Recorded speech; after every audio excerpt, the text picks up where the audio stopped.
Joya Van Der Laan. Hello. Joya. Hi. Thanks for being here. I am so excited about what we're going to talk about today. It's a topic that you're very passionate about, which I know there's a story, and I want to hear your story there. But it's definitely a topic that I'm super passionate about because I'm older than you and I've gone through it. And that's perimenopause. And I used to lecture with a doctor, and he would say perimenopause is no man's land because no man knows what to do about it. And, no man wants to deal with it. That's probably true. And I don't think he meant man as a male, just human, because it's such a pivotal time in a woman's life. I call it the female version of a midlife crisis kind of thing. But before we get into that conversation, just talk a little bit about yourself as a clinician. Every clinician I have on the show, whether medical doctor, nurse practitioner, PA, naturopathic doctor, doesn't matter.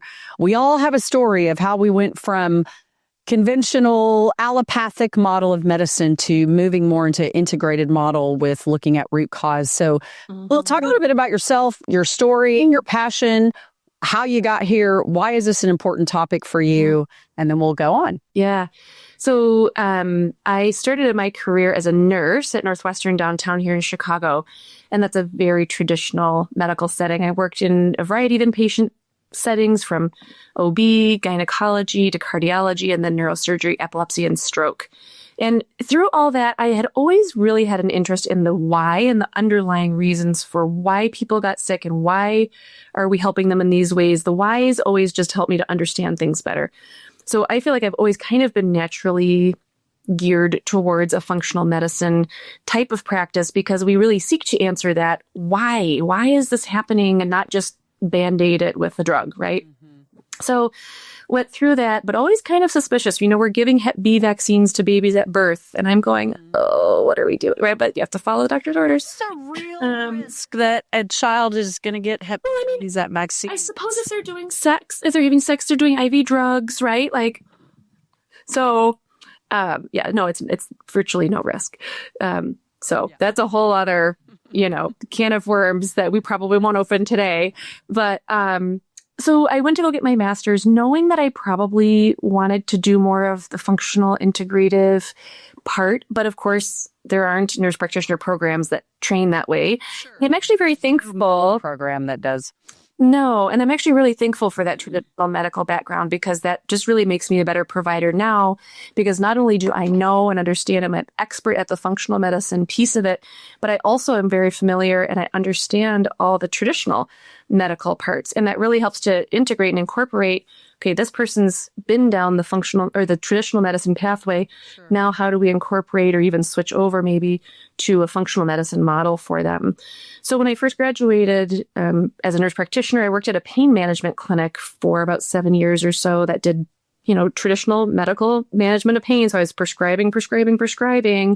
But the other part of that was that they did a lot of functional medicine, PT, psychology. So it was very integrative in that way. And that's really where I cut my teeth on the functional medicine piece of it, while again, continuing to be in a traditional model, an insurance model with prescribing. So really gained knowledge and experience there. Then in 2018, started my own practice where I exclusively I'll say exclusively functional medicine. There's still prescriptions. There's, of course, traditional medicine incorporated into all of that, which is, again, why I'm so thankful for that background.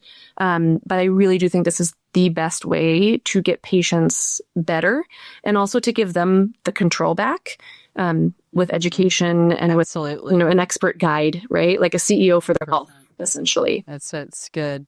Yeah. And, and you're talking about a couple of things that's important to, we talk about functional medicine a lot on the show, so most of our listeners probably understand what that means. But we're really talking about a root cause diagnostic approach over the allopathic approach, which is typically more symptom driven, or you have high cholesterol, let's give you a medicine for that. You have anxiety, let's give you a medicine for that. You have depression, let's give you a medicine for that. etc. Rather than you've got GERD, let's give you a medicine for that. All of those things have a root. Yes, right. And so functional medicine is more interested in getting to the root. An integrated approach, which is kind of sounds like you do integrated medicine with lean towards more functional, combines the two essentially. Yeah. And you say something really important, and this is, I agree with what you're saying, because as a traditionally trained clinician, I was acute care, and we focused on not only foundational chronic diseases, but how to manage those chronic diseases when they get to the critical level. Right. And that understanding of that pathophysiology is what I do believe helps you kind of go, okay, let's peel this onion layer back a little bit more and get down to what could be some of the roots, because it's never just one thing. It's never just one thing.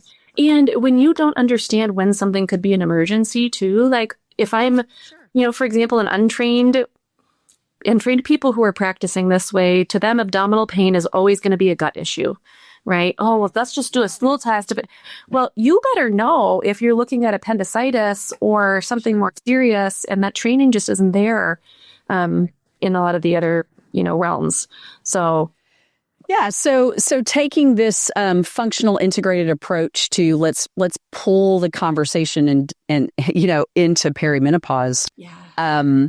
Because this is something that really affects so many lives, not just the woman that's going through it, but her family, her spouse, her marriage. I'm seeing, we talked about this before we started the show, but I see so often more and more perimenopause Instagram, accounts that are something about perimenopause and divorce, perimenopause and relationships, perimenopause. And I think it's becoming so prevalent because women are looking for answers. And I will tell you, this is a true statistic. These are the highest divorce rates is when women are going through perimenopause. It's true. Yes. And understandably so. Our hormones are all over the place. By then our testosterone's already been low for years. Yep. Our progesterone's definitely low. And they don't feel like themselves. That's the thing, right? And their husbands don't feel like the wife is herself anymore. Exactly. Yeah. So, and I say this tongue in cheek when we're training clinicians,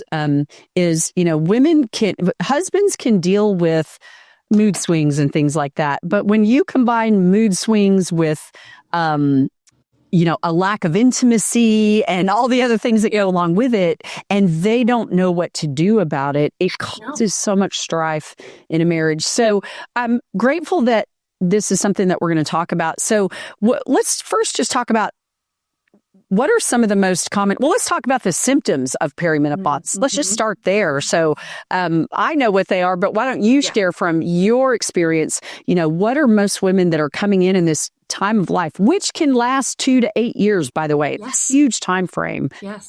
What are some of the first things they're coming to you with, and how do they end up with you? Right. So a lot of times their friends have seen me and just have totally felt like themselves again and have gotten rid of these symptoms, and also feel like they're in control of their health and they know what their risk factors are and they know what to do about them. So again, this control is huge.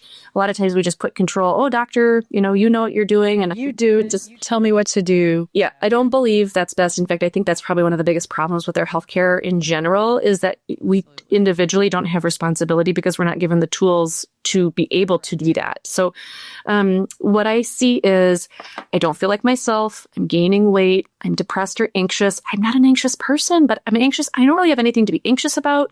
Libido is low, although I sometimes have to tease that out because they think that's normal. I'm 40, I'm 50. I guess I just, I'm going downhill. Yeah. Girl, no. Normal. No. The weight gain, brain fog, depression, anxiety, vaginal dryness is huge. The sleep is huge. And when you're not sleeping, everything is worse. Everything is worse. The irritability, that I'm yelling at my kids and my husband. I've never been a yeller before. Even random things, ear itchiness is one that never happened before. Allergies, seasonal allergies come out of nowhere. Joint pains, muscle pains, joint pains. Yep, the heart palpitations are something. So again, then looking at root cause, okay, well, do we need an EKG? Do we need an antidepressant? Do we need a sleeping pill? Do we need weight loss pills? Right? Like there's one common denominator here, and it's the hormones. So looking at those and then supporting around the hormones too with diet and the right exercise, not killing ourselves with high intensity anymore. I kind of explain it like a spider web, where if you pull on one little node of that spider web, it affects the whole thing. So whether it's sleep or diet or the exercise you're doing, it affects everything. So we have to look at everything, because I can give you hormones all day long. You're not going to get as much better as if we look at the whole puzzle, the whole spider web, and fix everything that we can. Absolutely. And I'm sure, gut protocols and gut health have to be a mainstay of what you do, because it's all tied in there. What are some of the most common misconceptions women have about this stage that you see? That it's normal, that it's acceptable, that there's no help for it, and that they just have to get through it like their mom did or like their older friends did. A huge misconception is that estrogen causes breast cancer, and so I couldn't possibly, because my great aunt, had breast cancer, so I can't possibly. It's just not true. In fact, it's the opposite of true. Right. There are lots of studies showing that women who end up getting breast cancer, and a lot of us will, just regardless of the hormones, do better in treatment when they have been on estrogen replacement therapy than women who had not been on estrogen.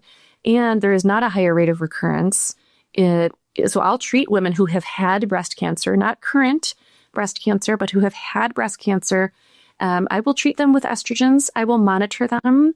And many times, actually, now I'm seeing the oncologists saying yes to that. So the ones who are kind of more current on the research are actually okay with it now, which is a huge change from even 2 years ago. Yeah. Yeah. We need to definitely keep educating in that realm. And,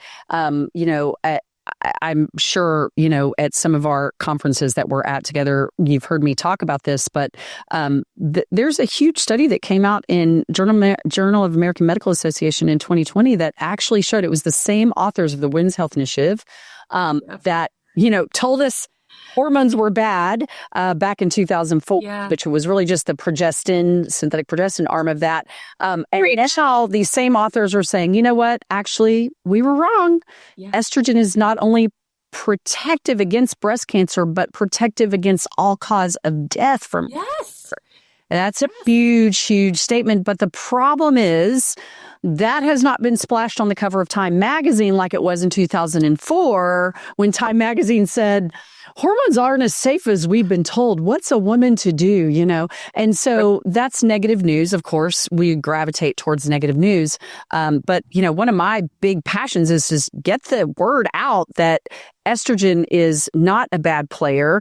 So you have to look at, how are we metabolizing our hormones? How's our gut? Are we excreting hormone metabolites that don't need to stay on board? Right. To bow out through the gut. And I'm sure this is a big approach from a functional perspective. Absolutely. Yeah. And I love the stool testing that we do tests that beta glucuronidase, right? So we can see not only general detox, but specifically, the hormone detox. How's the liver working? Or is the gut imbalanced such that we need to adjust that a little bit? What's going on in there?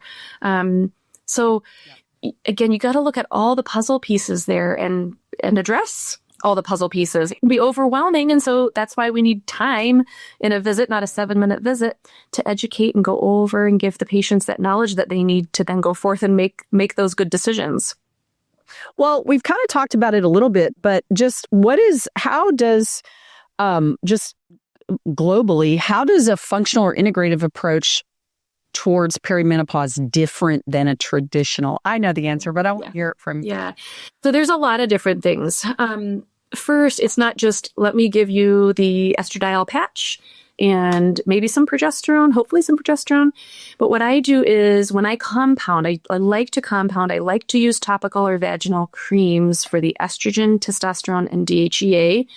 Compounding allows me to put all of those things in there. You would believe, maybe some of your listeners would not believe how much of a difference testosterone makes in a woman's life, just muscle mass wise, muscle being the number one indicator of healthy aging. I am pro testosterone for women when they need it.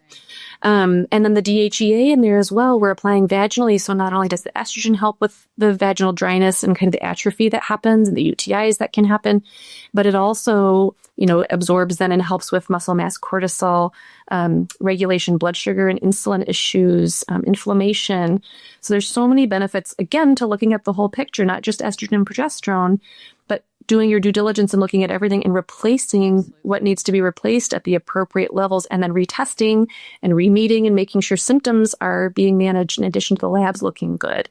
So that would be one way. The other way is I'm doing things like the NutriVal to look, well, are you deficient in your B vitamins? Because if you're deficient in your Bs, you're not methylating for one, a whole host of problems there.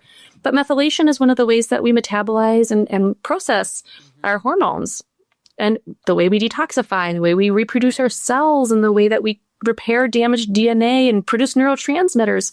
So it has to do with mood and sleep and aging even, and the way that you're metabolizing the hormones. So if I'm going to be giving hormones, I want to make sure you're metabolizing them in the right way. And at least 70% of us don't use our B vitamins correctly, right? So the whole methylation piece of it. And when we do those tests, it also solidifies for patients, I'm not just trying to sell you a bunch of supplements.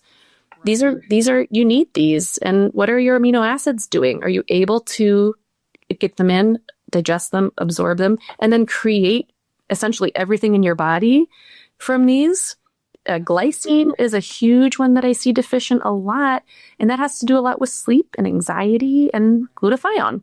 So it's important to know these things. And these are never tested. And I can almost guarantee you no primary cares, no gynecologists, no kind of traditional physicians are going to have any idea what glycine is good for.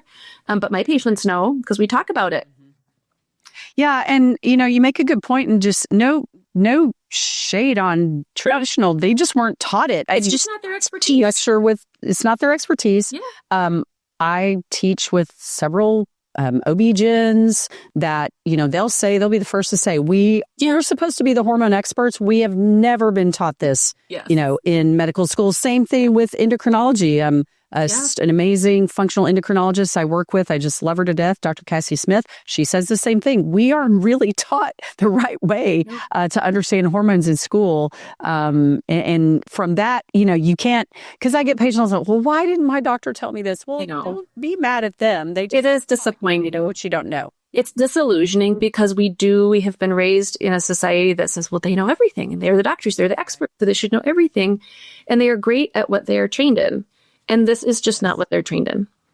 So, right. Yeah. And I'm hopeful that, maybe there might be some shifts with, there's not really any nutrition training in any of our churches. I mean, even as a nurse practitioner, I didn't really get any nutrition training at all. No. And so making some of these conversations a key part. However, I read this article the other day about mandating that certain medical schools, I think they're doing it in Texas already, have so many hours of nutrition training. But then I'm thinking, but what's the nutrition training? Is it for standard American diet? Get your whole grains. Yes. We're starting out on the wrong foot. Let's not do that. Let's revamp the nutrition first, and then let's train on it, because I don't know, you would be training clinicians these days unless it's a functional program. So, so what are some key, you kind of mentioned a few of them, but let's just kind of specifically focus on them. Lifestyle, nutrition, supplement strategies that can help women navigate this perimenopause transition more smoothly, because the reality is while you're in perimenopause, your estradiol levels are fluctuating extremely, which is what the problem is. And already your progesterone's low, already your testosterone's low. And so, giving a postmenopausal, traditional dose of estrogen can actually make it worse, because your ovaries are still making estrogen. It's just kind of higher all over the place. Yeah, sometimes. Most often it's just widely swinging. So, there's got to be some strategies. You can't always just slap them on a postmenopausal estrogen in most cases. So what are you doing with lifestyle, nutritional, supplemental strategies? Yeah. What are you recommending? So a lot of things that I have to correct are exercise. So women are still in their 40s. They're still thinking, well, I better go to do my boot camp, Orange Theory style, high intensity interval. And the more I run, the more fat I'm going to lose. And they're digging their hole deeper. I kind of explain the adrenals like a bank account, because really you're just completely draining your adrenals. You're spending. And then you're in high interest debt, right? You still have to pay your loans. You still have to get up in the morning and tap the brakes when somebody brakes in front of you on the highway. So you still have bills to pay out of this adrenal bank account, but you're not putting anything in. And that high intensity workout keeps withdrawing. And so you're digging your debt deeper, essentially, by doing that high intensity. And then they think that's going to shrink that cortisol belly. Yeah. It doesn't. And so they go do it more, and they go do it more because that's what worked in their 20s. Makes the cortisol belly worse. It makes it worse. And then they don't know that. And so they're digging their hole deeper again by going one more time to the gym and just running for an hour. What they really need to do is they need to walk, and they probably need to walk outside in the morning where the sun can get in their eyes, no sunglasses, and then lift weights. Like lift heavy weights, build muscle. Again, the muscle is the currency of health. If you do not have muscle mass, nothing else I do is going to work as well. That's right. Now, we get in a little bit of a catch-22 there, because if the testosterone's low, they're not only not going to not be able to build muscle, but they're not going to have the motivation to go to the gym. So often, I will replace the testosterone and then get to that, okay, let's get you building muscle. Feeling better. And now you can do some results. You can see some. Yeah. Absolutely. So the exercise is a big talking about that. I want to say something about that, because I've had this conversation a lot with different Dr. LaBalle's on our show a lot, and we've talked about this, but it's like just keeping your foot on the gas pedal, but you're in park. Yes. It's just going, and you're just not getting anywhere. That engine, you're not getting anywhere. It's so important. And, we just were talking about this earlier today.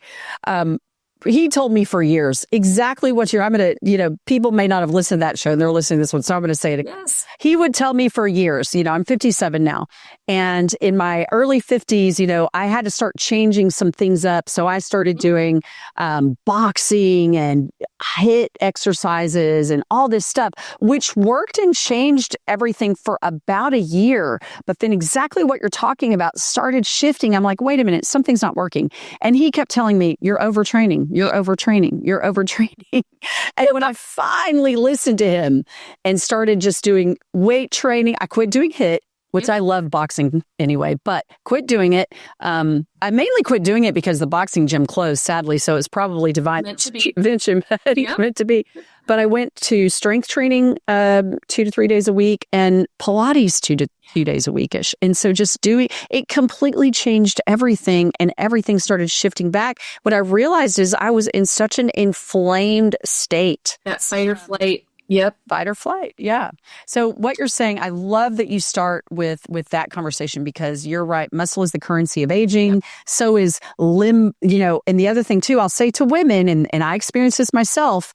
After I wasn't doing HIIT anymore, I just got in the gym 5 days a week and was spending an hour lifting weights, focusing on a certain body part. And then all of a sudden I'm kind of getting stockier, and I'm going, okay, I'm just building all of my short muscle fibers.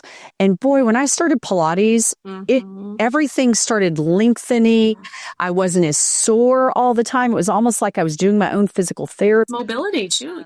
Yeah. Mobility, all of that stuff. So, wow, it is so important that you start there. And it's probably not what a lot of your patients, when you first start having the conversation, are expecting. It's not, but I think they really enjoy having that permission, because they've told themselves for so long, if I only could run more, or I have to get on the treadmill more, bike, my spin classes more. They need that permission for somebody just directly telling them, please do not run. Do not run. Do not train for that marathon. Stop it. Go lift weights. Yeah. What do we do when a tiger's chasing us? We run. We run. Yeah. Good. Yep. Awesome. Well, besides that, what's another, I know there's some nutritional things or some supplements that you recommend during this transition. Yeah. So diet, I like to keep really simple: protein and produce. And the protein, I like animal protein, clean animal protein. So the organic, pasture raised, wild caught, and produce, because that covers our antioxidants and as well as our fiber.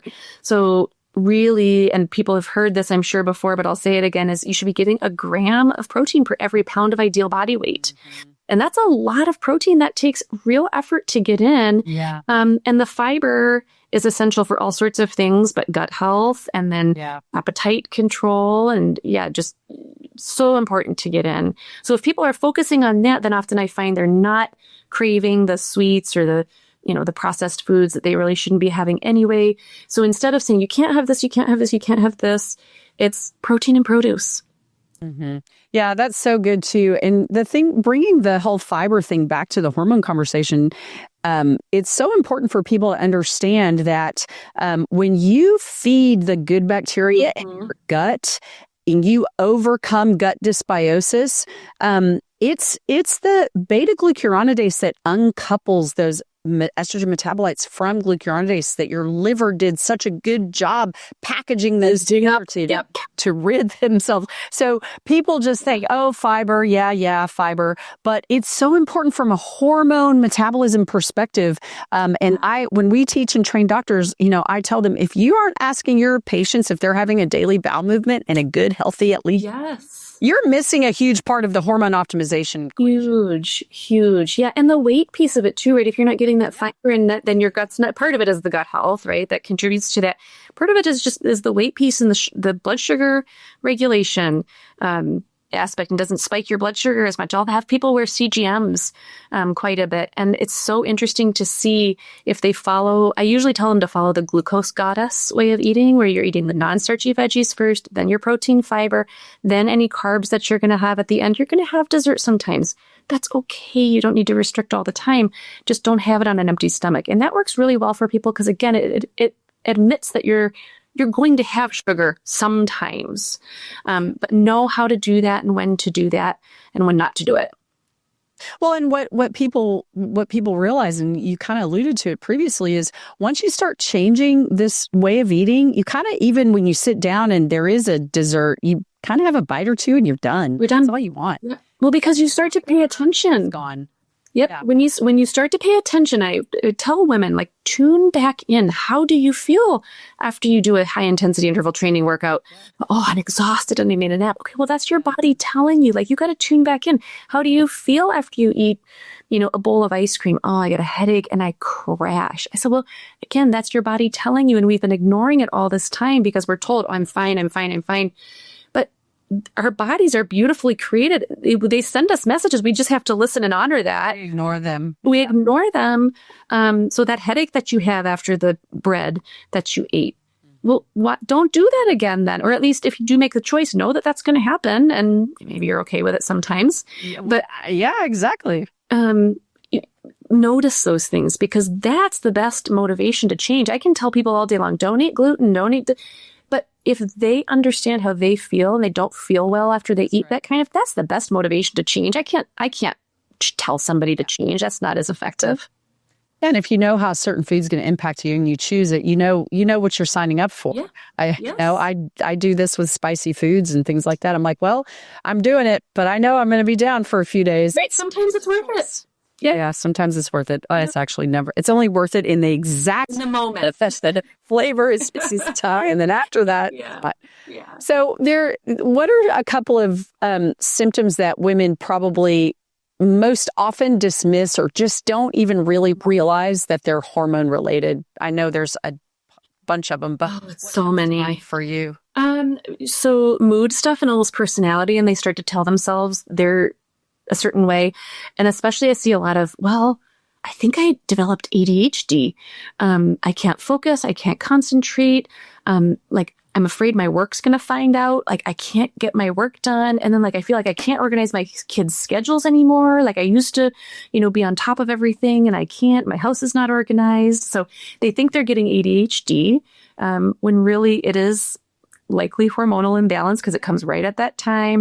And then, of course, it's at the time when their kid maybe is getting diagnosed with ADHD, and they go, oh, yeah, I've definitely had this my whole life. And then, maybe sometimes they have. I tried one of his Vyvanse, and it really worked well for me. Yep. Speed, it's going to work great. You're right. You're going to be speedier. So it's interesting then, and I rarely prescribe a stimulant, very, very rarely. I maybe have 5 patients on stimulants.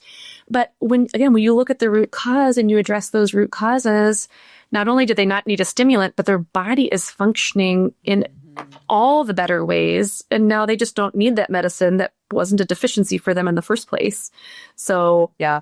No, I think you're right. I think that I would agree with you that of all the symptoms, depression, anxiety, irritability, mood swings, can't sleep, can't focus, joint pain, low libido, all of those. But I think the number one thing is focus. And I hear this all the time. My primary care diagnosed me with ADHD or ADD, and we kind of have that conversation is like, well, that's not normal. Any state of being that you are having to take a pill for, that's not homeostasis. That's not. No. And I think it's just a paradigm shift in how we educate people to assess their bodies and understand and logically, yes, do my patients that somehow are getting a prescription for Vyvanse or somewhere else, I don't prescribe them. Do they get a lot more done? Well, sure, of course. Yeah. But that doesn't mean you're deficient in a stimulant. No. And I'm okay with people being on those medications if it, even for a time, right? And maybe not forever. Yep. But as long as we're working on underlying causes to, if sometimes they're very, very scared to come off of those because they remember their life off of it and they're very nervous. And so sometimes what I'll do is I'll help taper off maybe, or get them to even talk to the psychiatrist. If they really still want to manage that, that's fine. But oftentimes they then get to a place where they feel comfortable and in control enough to where they say, I think I'm ready to come off of it, whether that's the ADHD medication or an antidepressant or the sleeping pill or blood pressure medicine. And that's where the traditional medicine background comes in really handy. I'm totally comfortable and qualified to do that, right? Absolutely. And you touched on something there that is so important is these medications, the majority, I would say all of the medications that we prescribe for chronic disease, not acute, not antibiotics, not acute stuff, but chronic disease, were meant to be a stopgap solution while you look for the root cause. And that's what's missing in traditional medicine. If there's one thing people would ask me, like, well, what's the biggest difference between traditional and functional approach is the fact that you're not looking for a root cause. You're just putting somebody on a prescription and refilling it every 6 months. Yes. Right.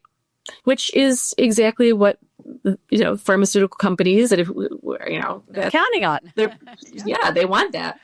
The pharma hamster wheel, we call it. That's awesome.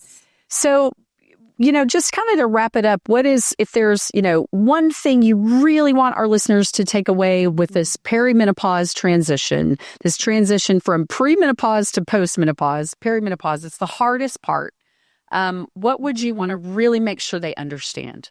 Well, that there's hope out there, that there's help. And just because you see your primary or your gynecologist and they don't offer you help, you need to keep looking and look for somebody either in your area or somebody who's licensed in the state that you're in to get the right kind of help, and don't stop looking for help because deep down that something isn't right. I hear this all the time. Something's just not right and they can't tell me what it is. They don't know. The antidepressants didn't help. The sleeping pills didn't help.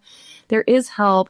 Make sure you listen to that inner voice, inner kind of feeling, and seek out help. And it's usually going to be somebody who's a functional medicine provider, trained in that area and practicing in that area. And look for somebody who's expert in hormones, right? Not all functional medicine providers are going to be menopause and perimenopause experts. So don't go to them. That's fine. They're good at other things. It's just like traditional medicine.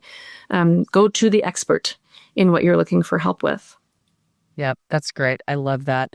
Well, I can't thank you enough for this was a great conversation. There's so much more we could talk about. So much more, menopause, and we can get into regenerative, but I think it's important to give a little focus to perimenopause because it's just such a critical time in a woman's life that is so overlooked and clearly a needed conversation. So I appreciate it. And boy, I'll tell you, even as a clinician going through perimenopause about 7-8 years ago, I teach, train, I'm an expert in this field and I forgot all of everything I knew when it's happening to you. You're like, and then there was one day I'm like, wait a minute, something's okay. I know what's happening here, and it just kind of clicked. But for months I was just like, what's wrong? My brain's not working. Why am I having heart palpitations? You just felt like you had to power through because your body should work, shouldn't it? Meanwhile, I'm, trying to address my heart palpitations and not figuring out what it is. And I'm about to go on stage at a big conference to talk about hormones. And I think it was after that conference that I was like, oh, second. Wait, I didn't need propranolol? But into me. Exactly. I'm not deficient in a beta blocker. It's funny. Well, I appreciate you, and we'll make sure every way to find you is in your bio. And then also, I think, too, Institute for Functional Medicine is a good place. And there's other good resources for patients to be able to find an integrative functional medicine provider and just start there and get the answers. Yes, just start and get the answers. That is for sure the right advice. Awesome. Well, thanks for your time today. Yeah, thanks for having me on. Hey, everybody. Thanks for listening to this episode of the Dr. Terri Show. You know, it is truly my heart's desire to help people to bring awareness to key issues affecting our health, both mentally, spiritually, physically, financially. So if today's episode was helpful to you, would you please share this podcast with others? This information is vital for helping our country heal and restore our health, and we would be honored if you would pass it along to your friends and family.